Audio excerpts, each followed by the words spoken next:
नेपाल पहले राजशाही में रहा, बहुत लंबे वक्त तक संघर्ष होता रहा। फिर किसी तरह से लोकतंत्र आया। लोकतंत्र का हाल मैंने बता ही दिया कि कितने साल में कितनी सरकारें बदली। अब बहुत दिनों के बाद एक सरकार आई है जो अच्छे खासे बहुमत के साथ आई है, और उसमें एक 38 साल का नौजवान है जो उसकी अगुवाई कर रहा है। लेकिन प्रधानमंत्री बने बालन शाह को 40 दिन हुए हैं। 40 दिनों में होम मिनिस्टर सुदान गुरुंग का इस्तीफा हो गया। दूसरा, लेबर मिनिस्टर दीपक साह ने भी इस्तीफा दे दिया। उन पर आरोप था कि उन्होंने खुद ही अपनी बीवी को हेल्थ इंश्योरेंस बोर्ड में पोजीशन दी थी। और इस पार्टी के जो अध्यक्ष हैं वो भी कई दाग हैं उनकी चादर पर। अभी कोशिश है हटाने की, लेकिन अभी भी हटे नहीं है। तो क्या एक ऐसी सरकार जो आंदोलन से निकली, जो भ्रष्टाचार को खत्म कर देंगे के नारे के बाद मजबूत हुई, मतलब पार्टी मजबूत हुई और सरकार बनी, क्या अब वो घिरती नजर आ रही है?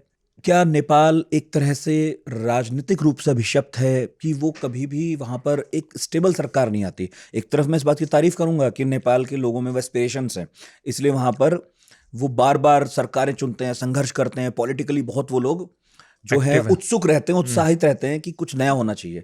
लेकिन दूसरी तरफ ये भी तो इंपॉर्टेंट है ना किसी मुल्क के विकास में कि एक स्टेबल गवर्नमेंट हो। और अब इस सरकार पर भी बादल। नहीं, मुझे नहीं लगता है सरकार अनस्टेबल हुई है बिल्कुल भी। पहली बात तो मैं ये कहना चाहूँगा कि वो 38 साल के नहीं है, जहाँ तक मुझे पता है वो 36 साल के हैं। 1990 की पैदाइश है। चलिए 2 साल और छोटे हैं। बहुत छोटे हैं वो। इसीलिए मैं बताना चाह रहा हूँ कि वो कितने छोटे हैं और कितनी जल्दी उन्होंने तरक्की पा ली है। तो दूसरा, वो मीडिया से ज़्यादा बात नहीं करते। जब वो, ये नहीं है कि वो और लोगों से नहीं, वो मीडिया उनके पास भी आता है तो वो अक्सर बात नहीं करते किसी से। वो तो थोड़े से अलग थलग रहते हैं वो। और उनकी पार्टी के पास 175 सीट है, सुपर मेजॉरिटी है। 138 सीट पे मेजॉरिटी हो जाती है उस पार्लियामेंट में।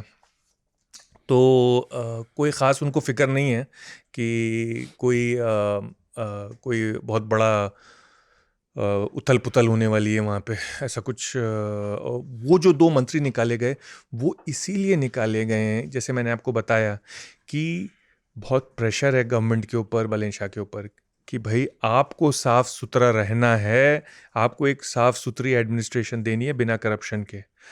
तो जैसे ही पता चला कि कुछ गड़बड़ है, तो बल्कि इस केस में, जिसमें उनकी बीवी का जो केस था, जो बीवी को अपॉइंट किया था, वो तो बालन शाह से प्रेशर नहीं आया, वो तो पार्टी के अंदर से ही प्रेशर आने लगा। पार्टी ने ही उनके ऊपर, मंत्री के ऊपर इतना प्रेशर डाल दिया। मतलब मैं ये कहना चाह रहा हूँ कि वो इंस्टेबिलिटी नहीं समझें आप उसको, ये अस्थिरता ना समझें सरकार की, बल्कि आप समझेंगे कितने क्विक रिस्पॉन्स है ऊपर से, वो कितने शोर हैं वो। और मुझे नहीं लगता है कि और वो जो है, जैसे आप कहते हैं रबी लमिछाने के बारे में भी, वो भी उनकी इस वक्त हैसियत नहीं है। सड़क की जबान में कहा जाए तो औकात नहीं है कि वो कुछ कर सके। वो आप कह रहे हो बालन शाह को रिप्लेस कर सके?